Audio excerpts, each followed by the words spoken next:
I'll call the Board of Supervisors into session. We will be beginning our day with an 8:45 work session with the county engineer, Russell Weber. Good morning, Russell. Good morning, Supervisors.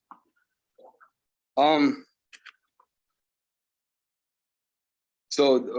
I would just like to go ahead and start with the engineers discussion. I posted some things about the assistant engineer and kind of a plan or process to move forward, just to kind of keep things moving along. Informed you guys via email on the intent. I'm sure you're well aware of it. I'm here to ask any questions and start to begin any discussion. So in summary, we went out for an assistant engineer. We received 2 applicants, one being a PE professional engineer, one a non.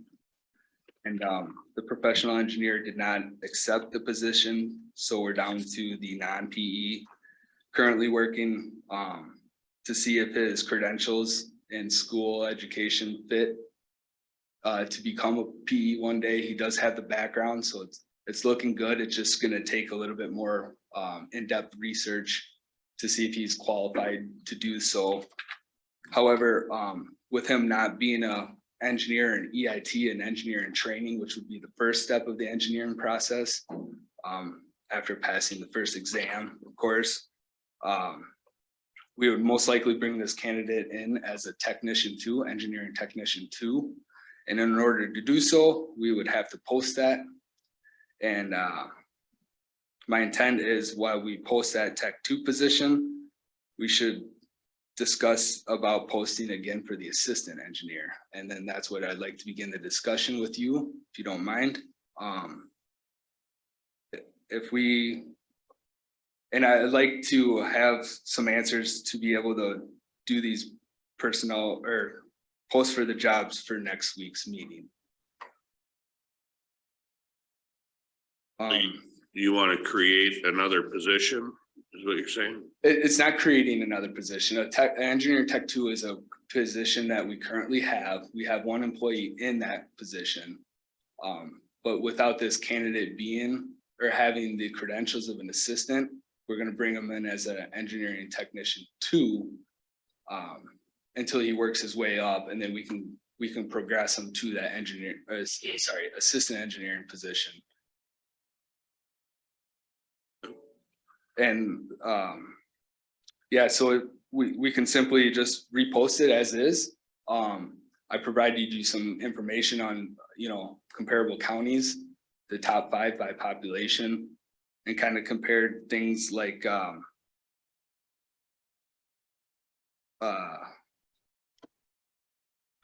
the number of personnel and the construction, just to kind of give you an idea of where Dubuque County sits in comparison to those counties. So I believe last time I posted this, or sorry, we went to post this, I didn't make any changes to it. I kept it current. So if we want to do any modifications, I'd be happy to hear your opinion. If not, we can just simply post as is, if you're okay with it. So post which position? Both positions. I'd need to post 2 positions with the intent of only hiring and filling 1. The engineer tech, this candidate would fit well, so we got a good candidate. He would come in as an engineer tech 2. However, if we're going to post for 1, might as well post for 2 and see if we can get a new pool of qualified applicants. So it'd be the confusing, and this is what I'd like to discuss, is we would be posting for 2, but the intent is only to hire 1, just to see what kind of applicants we can get. See if you could get an assistant. Correct. Qualified assistant engineer. If not, you would go with the tech 2. Correct. With the current applicant we already have, I discussed this kind of process with him already, and he was okay with it. He verbally agreed with the process. He understands. How much more schooling would he need to get up to the professional engineer? So he's having his schooling evaluated through the NCES, which is the institute that allows you to take the exam, and so it's to become a professional engineer, you need 2 exams. One's the engineering training, it's an 8-hour exam. And then when you pass that, you're an engineer in training. And then once you meet the criteria of experience, then you're able to sit for the second exam, which is the principles and practices of engineering, which is the PE, professional engineer, and that's a licensed position. So if his schooling fits that criteria, he can simply it'd be a matter of time when he can prepare for the exam, pass the exam, the first one, and then we can kind of move him up. And then when he passes the second exam and becomes licensed, then we have our position filled. Okay.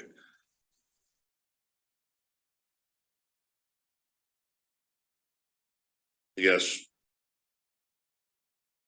You're saying you're checking into his background to find out if he can.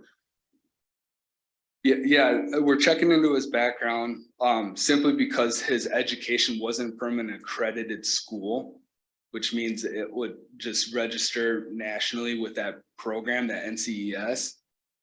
So he's having that evaluated to see if his schooling and his class qualify him to sit for that first exam. So it might he has the qualifications from a non-accredited school, he can simply sit, or maybe add a class or 2 to meet that minimum qualifications, and then sit for the exams. That's just something we don't know yet. Okay. We're currently in the process. I think it's important to discuss this and move forward so we don't waste any time. Even if he does come back and is able to sit, he would still, in my opinion, have to come in as a engineering technician too, because he doesn't have that first step. Okay. So you want to move forward with the posting of the other 2 positions? Yep, just to I'm waiting for his. correct. Yeah, just to minimize any time gaps in filling this position. Jay, any questions? I'm okay with that. Do we know if this candidate, if the evaluation is complete, do we have an answer on that yet? As far as His credentials. his credentials is currently being worked on. Okay.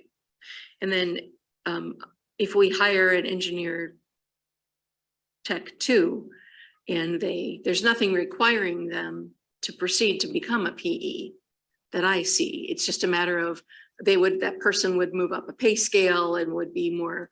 So I'm a little concerned about that, which is one reason why I like to see you going out for both positions. Right. My question that I'd like to have some board discussion about is that you were with us a couple of weeks ago and indicated that the compensation for the assistant engineer PE, so with the professional engineer certification, we lost out on a qualified person because of the compensation was too low. It was mentioned that so that individual, that PE, had 2 offers. Yep. One Dubuque County and another private firm. And he did indicate that both offers were less than what he was currently making. There were a few other factors that he indicated I'd be happy to share with you. Just comfortability with his own firm. Vacation was another one, and he currently works from home a couple days a week, and this is a position I feel that needs to be present within the office. So I've simply said, minimum working from home would be allowed. So I'd be interested in increasing the compensation to attract, I'm not, that candidate's made a decision. That's wonderful. And I'm very happy for that person. But when we get feedback about compensation or a job requirement that maybe isn't aligned with what else is out there, do we want to increase the pay to get the candidates that we need to increase the pool? And the only way I know to do that right now is likely compensation. And I can hear you already, Jay, in my mind about we have amazing benefits and so forth, but is this an opportunity for us to say to our engineer that there is flexibility in the pay scale if he has a PE who's applying, that he thinks otherwise that candidate's a good fit. I'd like to have that ability be given to Russell. How do we do that? I would first look at what's in your packet on page 2. You've identified some research related to assistant salaries position. And from what I'm seeing, we're close. We're in the mix of comparable to the state. Now, that might not mean anything if we still can't attract clients, Right. but maybe that's the first thing we should at least look at from the supervisors and compare and see if we're comfortable with it, because we're higher than the top 10 average of the 10 largest counties. So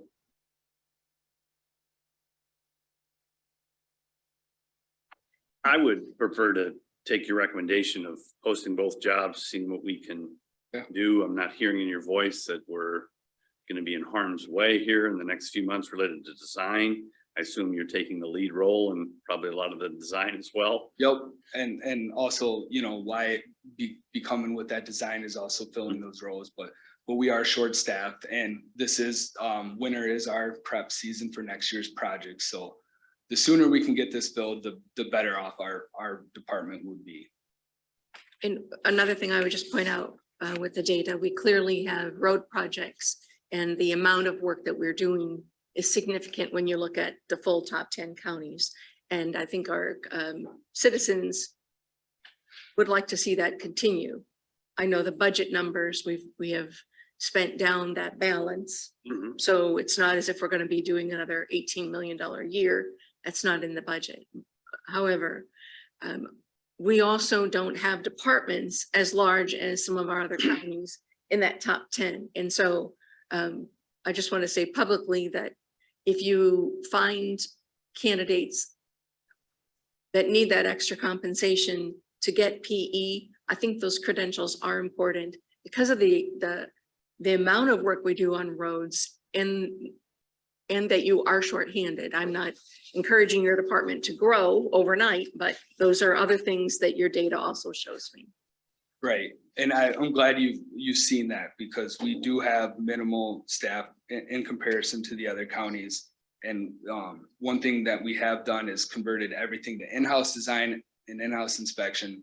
So we do a lot of work in-house. I think it's good quality. It saves taxpayer dollars rather than sub-consulting out, but there is a need. We do sub-consult. There are good consultants out there that do still assist us. But we do most of the work, and thank you for acknowledging that. Are you comfortable with the salary range that you're putting forth before us for the assistant engineer? I'm only asking that because I know that you are still new to the job and might find that it's faster to get a supervisor's consensus to just stay with what you were, where you were. Are you comfortable with the wage you put before us? So like I said, I believe when this came out the first time, I stated in front of you that we were a little shy, but comparable, as Jay mentioned. So I didn't feel that there was a need to make an argument to change. However, this is our opportunity to discuss this. And if we want to make an adjustments based on the information provided, happy to do so, make that correction, and then post how we term that for next week's meeting would be the most important, in my opinion. I would think that given the position, the salary would be negotiable. You know, if you find a candidate and they're not satisfied or not going to take the job because of the pay, you know, we do have some room for movement. I don't know that we want to set a hard number right away, but I guess that's my feeling on it. Right. It's a good point. It's just, it only attracted 2 applicants was my only concern. So if we want to, hopefully, maybe we broadcast this a little more word of mouth and post it anywhere and everywhere we can to draw more attraction to it. That would, as an opportunity too. Well, the posting says, I mean, it's very specific down to the penny. 63 cents. So if we intend to give ourselves or you specifically some greater latitude, we're going to need to add another sentence or something, right? I mean, right now we have a salary range for permanent full-time assistant county engineer, and that's the range down to the penny. So what other language might we use if there's some flexibility? That doesn't seem to indicate that there's some, unless we add another sentence that says, negotiable or. you know, skill, I don't know, you know, there's pretty specific skills in there. This is, again, something where I would turn to HR and say, help me. Agreed. So- Yeah, I think that's that role, and you want to see what you're posting. I've been trying now to find that job on our website, and 5 minutes in, I still haven't gotten it. So It's not posted. Currently. why? is it? Yeah. Well, I'm sure you're gonna have a lot more difficulty. I've said what I've said. Okay. Both jobs, I'm fine with it. Certainly come back next week and talk if you want, but that's where I'm at. Yeah, I'm fine with the posting. Okay, we'll keep it as is and post both and just try to broadcast it as best we can. And if compensation becomes an issue, you will come back, right? Absolutely, I can do so. All right, I appreciate your time. Do you have any other questions for me? I'll take care of it. All right, sounds good. That's Thank Thank you. you, Russ.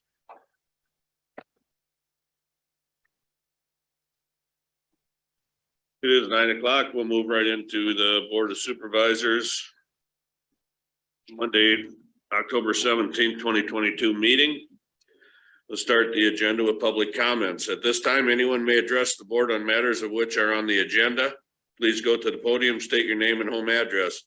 Individuals wishing to comment on a public hearing will be given the opportunity during that respective hearing.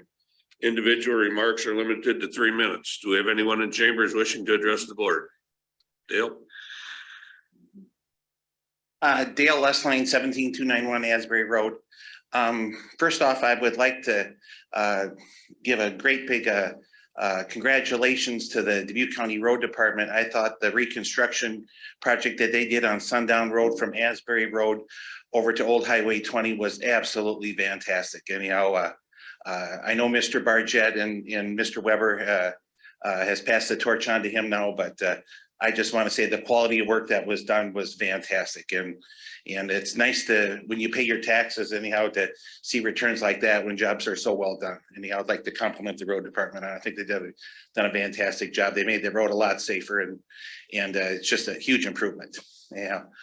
Second thing I'd like to talk about today is Harley, when you ran for county supervisor a couple of years ago, you mentioned about an off-road trail system for ATVs and UTVs, and we really haven't heard anything on that. And I would like to hear, your comments and your perspective on it. I would also, Mr. Wickham, you've been a big supporter of ATVs and UTVs. You've been right 100% of the time, but we've never once even discussed an off-road trail system. And I would like to, hear your inputs on it. Of course, Ian, anyhow, you haven't been our biggest supporter, but we would like to hear what you have to say too. But an off-road trail system is something that we would like to see. We know it's a long-term goal, and it would take, it's not going to happen overnight, but we would definitely like to hear what the supervisor's thoughts are on this, and maybe how a way to move forward would be. Thank you.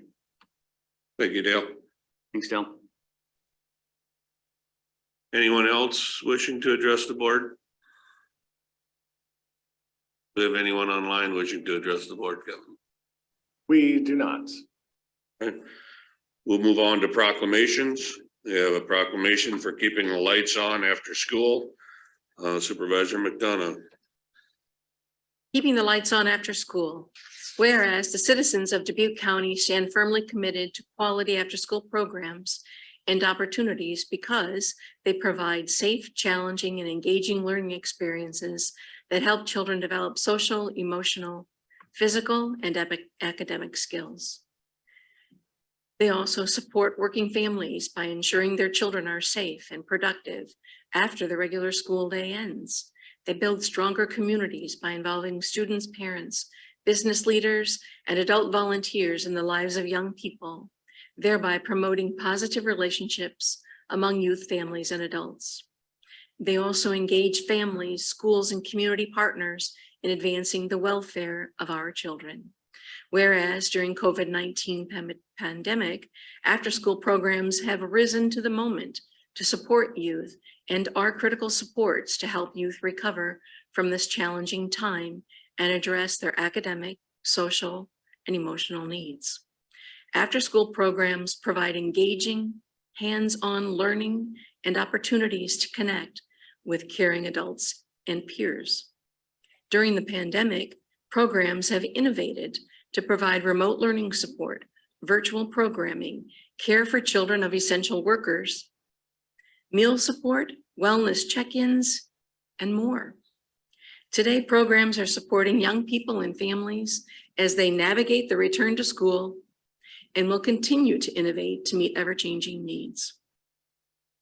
Whereas St. Mark Youth Enrichment has provided significant leadership in the area of community involvement in the education and well-being of our youth, grounded in the principle that quality after-school programs are key to helping our children become successful adults. Whereas Lights On After School, the national celebration of after-school programs, held this year on October 17th, promotes the importance of quality after-school programs in the lives of children, families, and communities. Whereas more than 28 million children in the United States have parents who work outside the home, and 15.1 million children have no place to go after school. Whereas many after-school programs across the country are facing funding shortfalls so severe that they are being forced to close their doors and turn off their lights. Whereas the Dubuque County Board of Supervisors is committed to investing in the health and safety of all young people by providing expanded learning opportunities that will help close the academic achievement gap and prepare young people to compete in the global economy. Now, therefore, the Dubuque County Board of Supervisors do hereby proclaim October 17th, 2022 as Lights On After School Day in Dubuque County, Iowa, and ask all citizens to enthusiastically endorse Lights On After School and commit our community to engage in innovative after-school programs and activities that ensure the lights stay on and the doors stay open for all children after school. Proclamation adopted the 17th day of October, 2022. I'll make a motion to approve the proclamation. I will second. Have a motion and a second to approve the proclamation for keeping the lights on after school. All in favor signify by aye. Aye. Aye. Aye. Carries. Thank you, Ann. We do Okay. have someone here who may wish Oh, to speak at the Beth here. podium. Beth is here.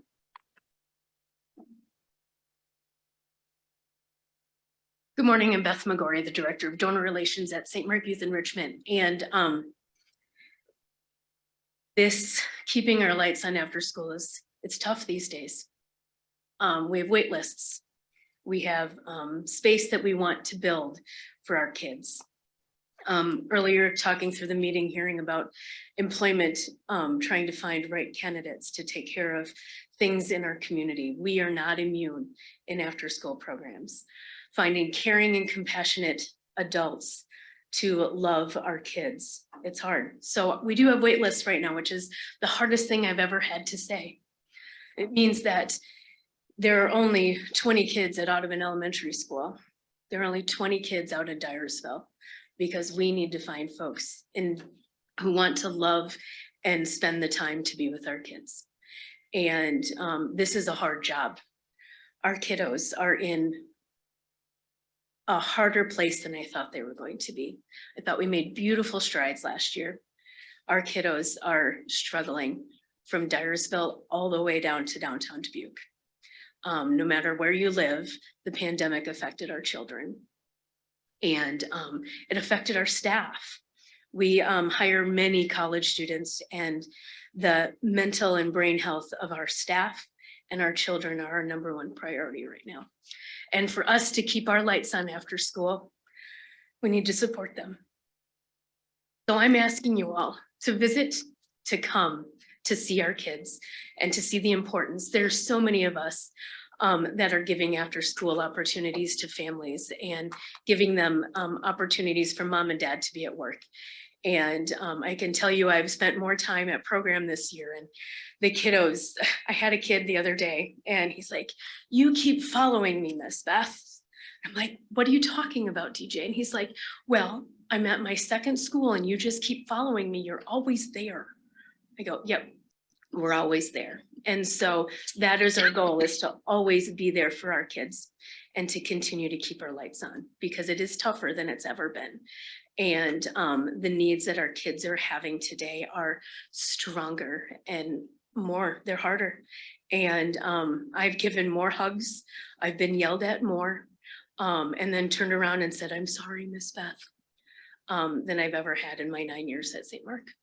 So thank you for loving our kids and supporting them. We need to get to a place where we can financially hire as many staff as we can. And this community usually comes through for us. And so we're asking our community to come through.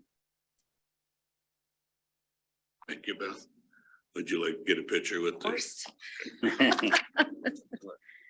I note that the After Lights programming is on Tuesday and Thursday this week, and I did receive your invitation. What's that?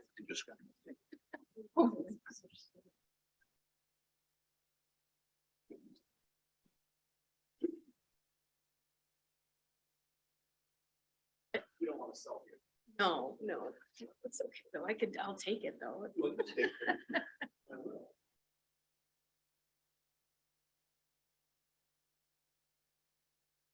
We'd love to see you guys. One more. It's got one more.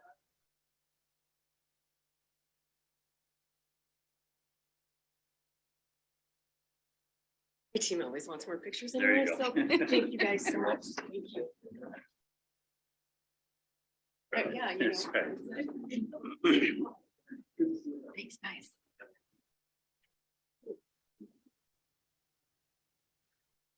We'll move on to the approval of the minutes of the meeting of October 10th, 2022. See any changes needed or corrections? I'll make a motion to approve the minutes as presented. Second. Have a motion and a second to approve the minutes of the October 10th meeting. All in favor signify by aye. Aye. Aye. Aye. We have one consent item. It's a Class C native wine permit for Bishop's Vineyard and Winery. Motion to approve. I will second that. Have a motion and a second to approve the Class C native wine permit for Bishop's Vineyard and Winery. All in favor signify by aye. Aye. Aye. Aye. We have no procurement procedures, no public hearings. You have a final plat for Heisler Place. Is Tammy on? I'm here. All right, go ahead, Tammy. So the property is owned by Diane and Donald Leake, and it is located 0.19 miles southeast of the city of Dubuque along Humke Road with a total of 1.979 acres surveyed. This property is zoned R1 rural residential. The purpose of the plat is to separate the lot to be sold to the adjoining neighbor. The survey creates two lots. Lot 1 is a total of 0.166 acres surveyed and is a non-buildable lot.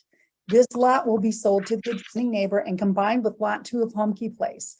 Lot 2 is a total of 1.813 acres surveyed with a home and garage, and it will remain in current ownership and residential use. Lot 1 and Lot 2 will both use existing residential entrances off of Humke Road. There were no additions or corrections required for the plat, and there are no mortgages on the property. This plat's been reviewed by myself as plats officer, has all the required signatures. I respectfully recommend approval. So that little lot that you're seeing, Lot 1, is being created. It will be taken to the lot next to it. It'll be added on. It'll be all put back into one lot. And the reason that they're doing this is because for future septic issues. So if you could, Kevin, you can show the aerial, and the aerial will kind of explain, if you look at their driveway and stuff, they have nowhere to replace their septic someday, and they know that they're just making plans for the future. So it'll all become one lot under the Carl Heisler will have that little portion all under one lot. It's zoned residential. It meets everything. Does anybody have any questions? Yep. No. Just a comment that very pleased to see that neighbors getting along and helping each other. Yes.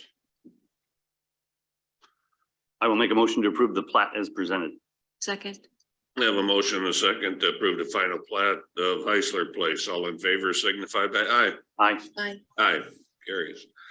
Next, we have the final plat, Kane Business Park. Tammy. Okay, so the property is owned by Thomas P. Kane and Julie M. Kane, the trustees of the Thomas P. Kane and Julie M. Kane Revocable Trust since 2017.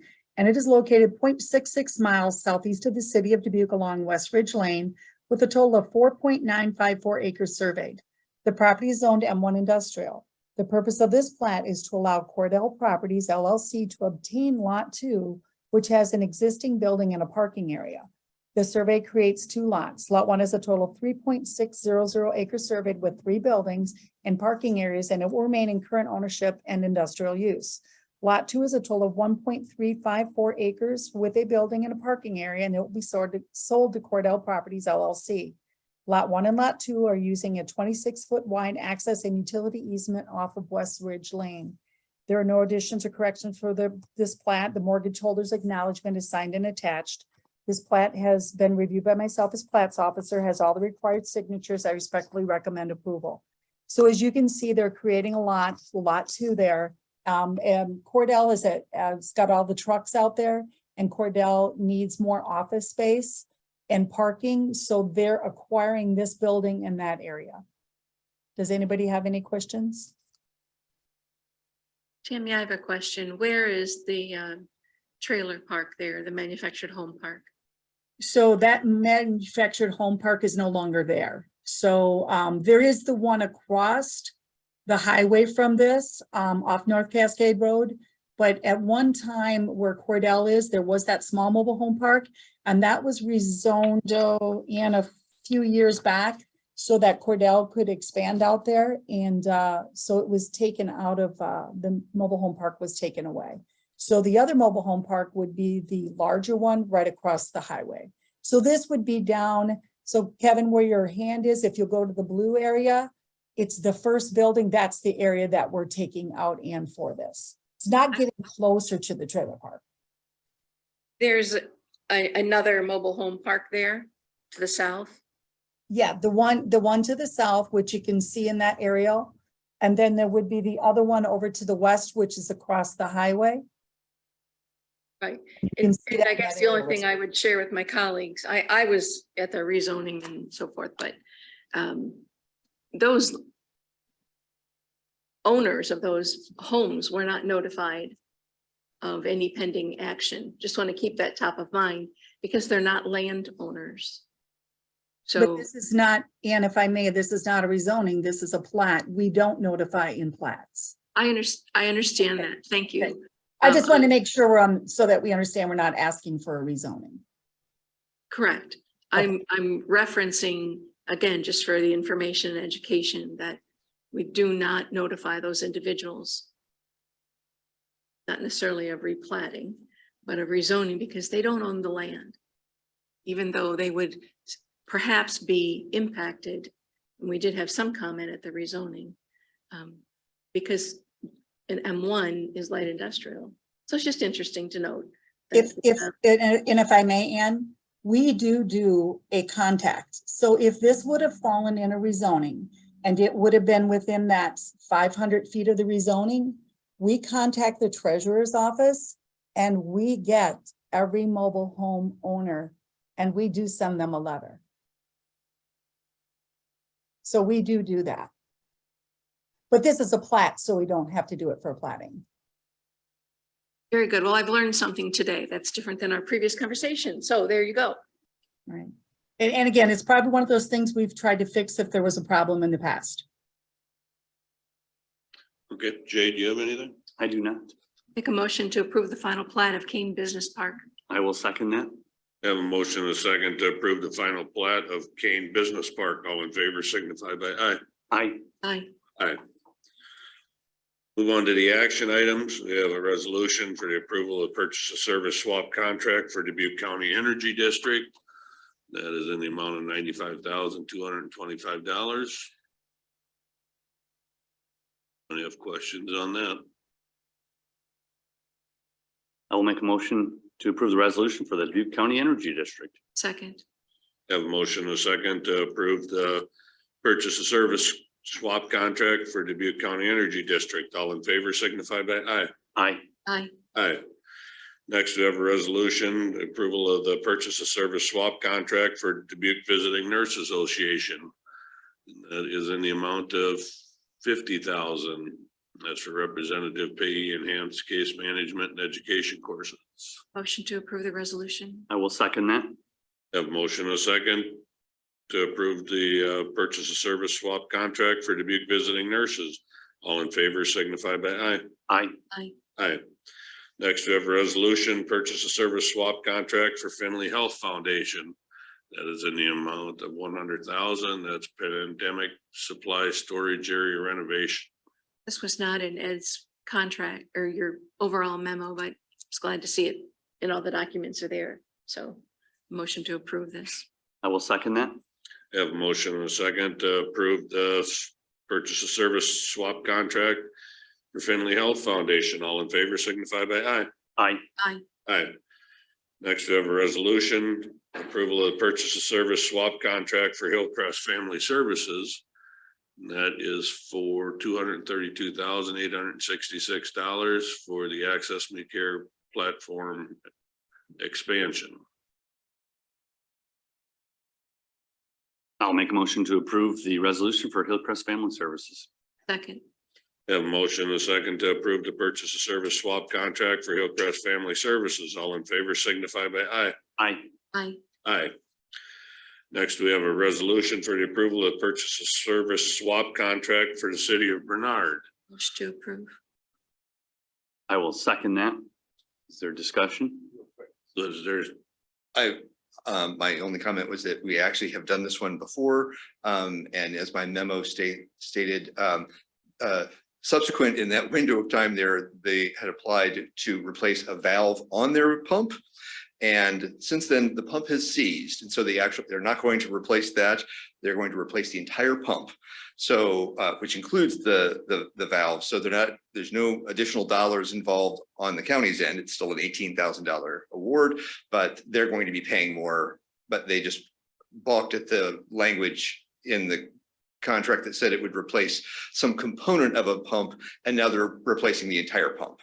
And so in consultation with the county attorney and the risk manager, they suggested, since they hadn't executed it, that they were just asking you to reaffirm this with a couple different words that says they're replacing the pump. Thank you, Ed.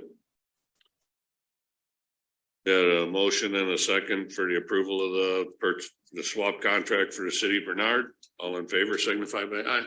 Aye. Aye. Aye. Next, we have a resolution approval of swap contract for UNI. Motion to approve.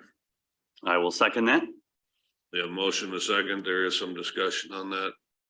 It's a similar situation that had to do with a bit of language, and in working with the risk manager and the county attorney, we ironed this out. It was something that didn't come up just at the time that this was done 4 weeks ago.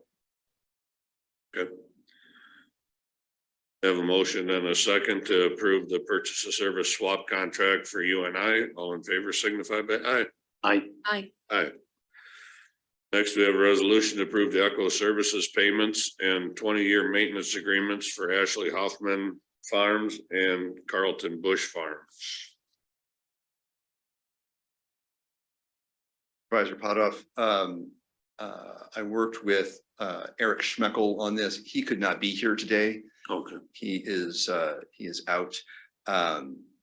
And this is replicates something that the board has done with the Eco Services program last year.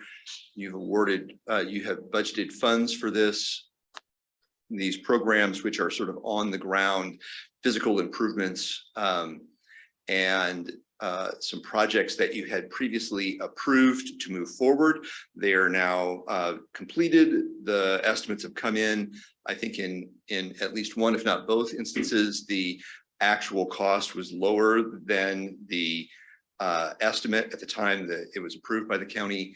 And so this resolution approves that payment based on the actual amount and the cost share the county was participating in for those. The other thing that it does is as the county and other partners have invested money into these improvements to ensure that they are not just taken out or abandoned. There's a 20-year maintenance agreement that the county is recording, and so it'll be part of that property's record. Should it be sold or something else happen with it, that it's identified that this improvement's been made and must be maintained. So each of them have a 20-year maintenance agreement that will be recorded, and that's why it's got slightly different formatting to it, so it can be recorded. I believe Hoffman's was there's a structure, and then there was some stream bank work there, and I believe the other one was just a silt retention basin type thing. Questions on any of that, Ann? Okay. No, just very pleased that the projects are completed and will add to the ability to keep sediment from heading into those tributaries. And if it ever rains, they'll actually be filled up. Eric is very disappointed that he cannot be here to more energetically explain this to you. But anyway, he's very excited about this. Thank you. Spoke to Eric last week. I'll make a motion to approve the resolution for the eco-service payments for Ashley Hoffman Farms and Carlton Bush Farm. Second. Have a motion and a second to approve the Eco Services payments to the Ashley Hoffman Farms and Carlton Bush Farms. All in favor signify by aye. Aye. Aye. Aye. Next, we have a resolution to approve the allocation of flood control monies to the city of Dubuque Fire Department, the Key West Fire Department, and the Sherrill Fire Department. Here we have representatives from the treasurer's office. Did you want to give any background, Ms. Stephens? I can just let you know, these were funds that we received in that will be passed through. It does cover a period from 2020 to 2021. It is kind of looks like it's another kind of catch-all, getting all the funds allocated to the right departments. So we are just asking that these are the ones that we have to disperse out to the cities that are within that flood district. And then we will make sure that the rest of it is dispersed out. We take it in and then we'll make sure the right entities get it. Okay, thank you, Angie. You're welcome. I just wanted to express gratitude because I think it's very proactive for you to see that it's on the agenda and to be here. I'm frequently the supervisor with the questions like, what does this mean? I don't see this. So I just want to thank you. I know it takes time out of your day to come up and be present. And I thank you for that. Yeah, if we can give a good explanation, the funds can get where they need to in the right amount of time. Thank you, Angie. A motion to approve the resolution. I will second that. You have a motion and a second to approve the allocation of flood control monies to the city of Dubuque Fire Department, Key West Fire, and Sherrill Fire. All in favor signify by aye. Aye. Aye. Aye.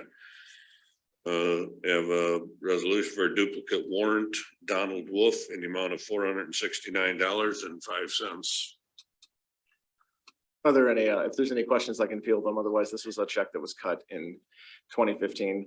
It was never cashed, and in 2016, it was voided from the system. We did go back through the archives to verify that all of this is correct, and we are recommending approval to issue a duplicate warrant to to Donald Wolf for $469.05. Please. But he was happy when you contacted him. He contacted us. Well, there you have it. It You didn't turn behooves it you over to to the go great through your treasurer's office? internal files at home. Once in a while, you might find a little money sitting there. I think it's nice that you didn't turn it over to the state of Iowa's great treasury hunt. So appreciate the extra effort. Yes, to be clear, we're not obligated to do that Yeah, actually. right. I'll make a motion to approve the duplicate warrant. Second. You have a motion and a second to approve the duplicate warrant for Donald Wolf in the amount of $469.05. All in favor signify by aye. Aye. Aye. Aye.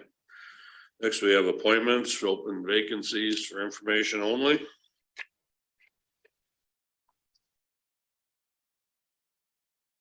Move on to the public comment section. At this time, anyone may address the board on matters of which are of concern to that person and which are not agenda items. Please go to the podium, state your name and home address. Please be aware that the board is limited in their ability to respond to such inquiries, and Iowa code prohibits the board from deliberating or acting on items not appearing on the agenda. Individual remarks are limited to 3 minutes. Do we have anyone in chambers wishing to address the board? No one in chambers. Do we have anyone online, Kevin? We do not. Right. We can move right to our 9:30 work session unless someone needs a break. We have a 9:15 work session. Pardon? 9:15 work session. Oh, I'm sorry. Looked at the clock, it's 9:30. 9:15 work session regarding the small city rural county transportation funding with Chandra. Thank you, supervisors, for providing me this opportunity today. You should have a handout. Can I share my screen, please, if you don't mind?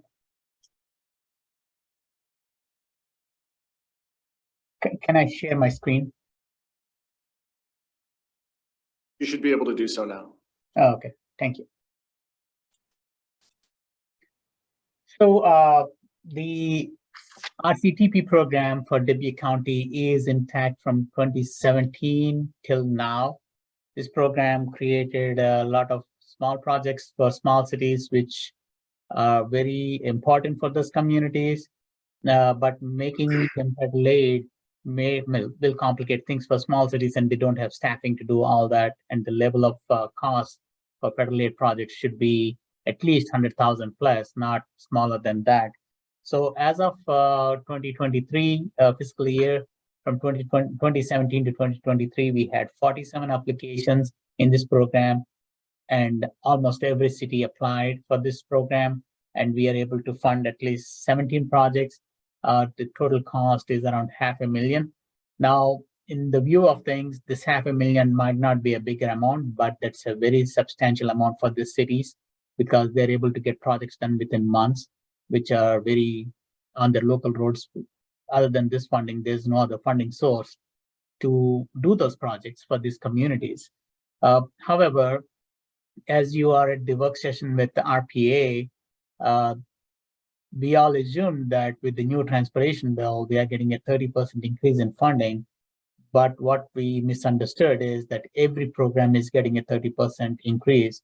What the DOT and Federal Highway made it clear is overall, we are getting 30% increase. It means that there are some programs which are brand new programs, which are 100% increase, and the existing programs got lesser amount than what we projected. Because of that, RPA already committed projects like Rickardsville and Grand Mount in Clinton County and Rickardsville in Dubuque County. And these projects had an impact on the RCTP program. Because of that, RPA is not able to provide that 75,000 to counties for the next 2 fiscal years to continue the program. However, the small cities are looking forward for this funding so that they can apply for the next fiscal year. So what I'm requesting the supervisors is to continue with the program for the next 2 fiscal years, and then RPA will come back with the 75,000 to the table. But these 2 fiscal years, we are requesting to continue the program so that the small cities does not see a discrepancy in funding and get the projects funded as they go. So any questions on this, please? Anything? No. Okay. Chandra, this is Supervisor Wickham. So what fiscal years are you referring to for the funding? It'll be fiscal year 24 and 25. We are able to fund 23 funding. So you will be doing the budgeting in a couple of months for fiscal year 24. So we are requesting you to consider this program for 24.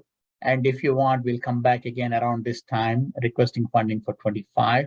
And for 26 onwards, the program will be back to where it is before, where RPA will be providing the funding to the counties and the county will be swapping it. So I think I'm trying to track what you had mentioned. So the funding for 24 and 25 is at the prior level or Yeah. at the new lower level? no, it's at prior level at 75,000, and the level will be the same once RPA starts coming back with the funding. It will be at 75,000 for each county. So And so that is very good news compared to where we were previous at the RPA's discussion. So, because we were talking about reducing, that was my memory, and I think you confirmed that. So what Yeah. was how did it get back to the normal levels of funding, which I'm very pleased with? So we had some discussions with the supervisors from all 4 counties, as well as the engineers and the small cities. Everyone agreed that reducing this funding might only help 1 or 2 cities but each county had at least more than 2 cities, and everyone has a need. So we all agreed saying that, no, we cannot drop down below 75,000 because that will not have a major impact on small cities.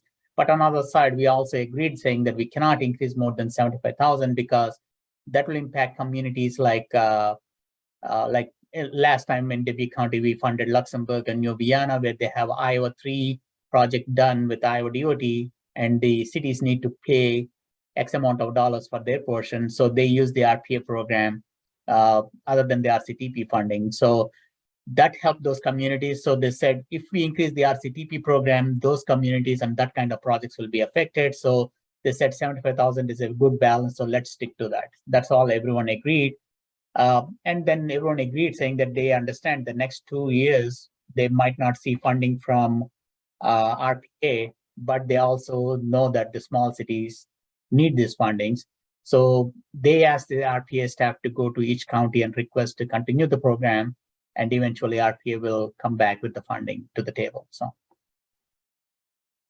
Wonderful. Thank you for your work on that. I'm glad to see that we're able to continue the funding for these small towns, because I think it is a very vital program to allow those federal funds to kind of flow down into those small funds. So good job on the work, and I definitely would support. Thank you. Thank you, Chandra. Anything else, Ann, or? I mean, obviously their costs are escalating as well. So the dollars that we give them are appreciated, and this program is certainly appreciated, but all of their projects are harder to get done as well. Good. Takes more money to get things done. Everything keeps going up. Okay, we can move along to our 9:30 work session. Discussion possible action regarding the Dubuque County Human Resource Director search. Good morning, supervisors. This is Auditor Dragato. The weeks blend together. What, 2 weeks ago, we conducted some interviews with the Board of Supervisors. And that was after having had reduced our field down to 3 to 4 candidates. As fate would have it, all but one of the candidates have taken positions or indicated they are no longer interested in this position. And so we have candidate number 10, who we interviewed and spoke with about a week ago. And we are here today to sort of gauge the ideas of the Board of Supervisors as to next steps. We have attached, if it should be needed, a sample draft of an offer letter. There are no specifics in it. There are no names. There's no salary, but just what an offer letter would look like. We can also have a discussion about different other ways to move forward in this search. So I leave it to the 3 of you, please. And we're happy to answer any questions we can. And we do have Gary McAndrew on Zoom as well. Hi, Gary. I will start the discussion on it.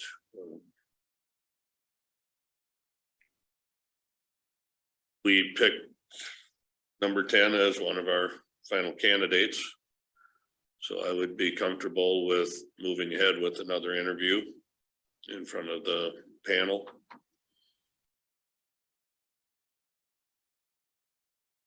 There.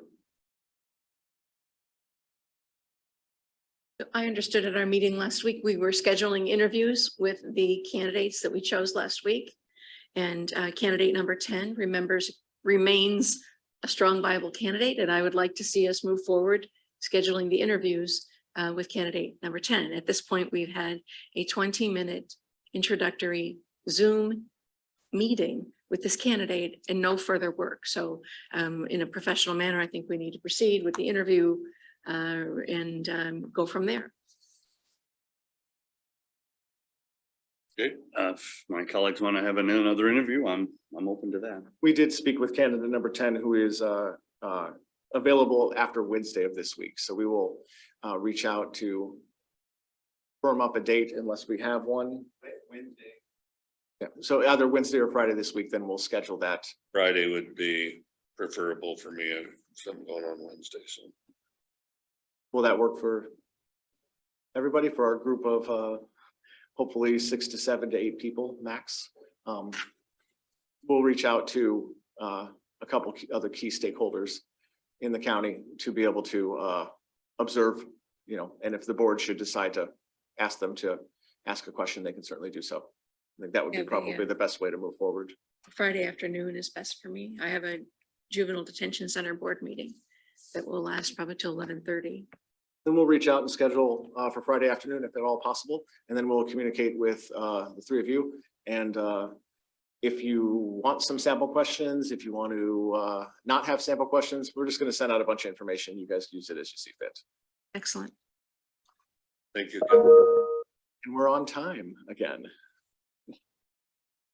Gary, did you have anything to add or? No. They were down to the one candidate, but she does appear to be a strong candidate. So hopefully, work out. Gary, I'm glad you're here with us this morning. I would like to see if we reach that point with candidate number 10, someone who can perform the due diligence in the background check, not just our background check we require as a county, but also with references. I think it's important that we fully develop our search and do our best professional level research, though we only have one candidate at this time. I don't want to, so that would be something I'd be asking you to do on our behalf if and when we get to that. Okay, I'd be happy to do that. Thank you, Gary. All right, we can move on. Next, we have a closed session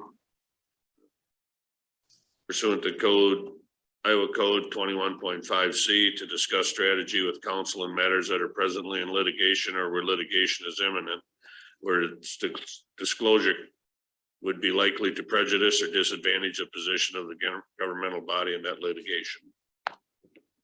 I will make a motion to recess for 5 minutes.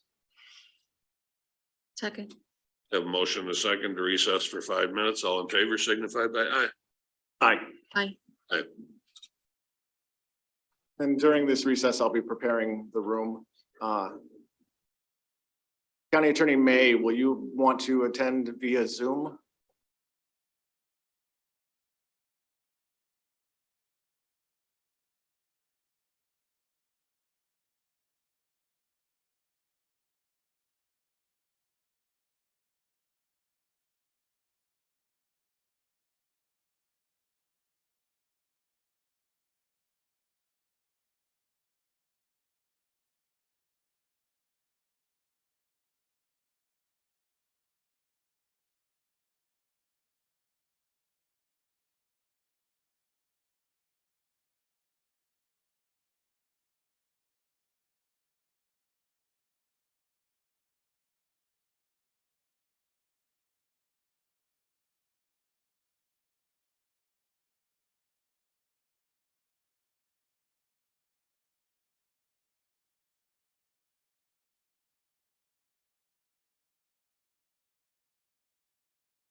Phones to ring. I have such trouble hearing in this room.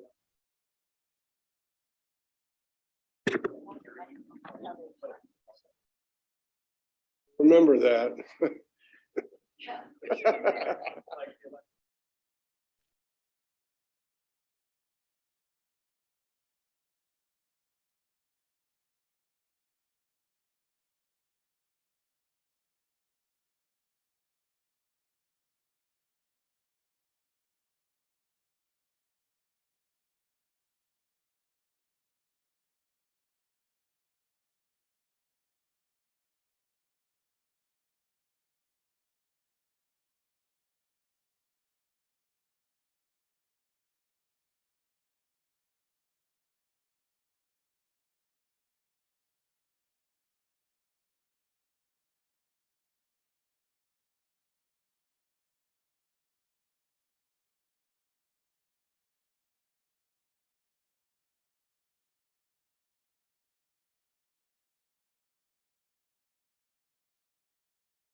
Call the Board of Supervisors back into session. We will move to our closed session section. Motion to go into closed session pursuant to Iowa Code 21.5 sub C. I will second that. Have a motion and a second to go into closed session. All in favor signify by aye. Aye. Aye. Aye. We are in closed session. Before we get started, supervisors,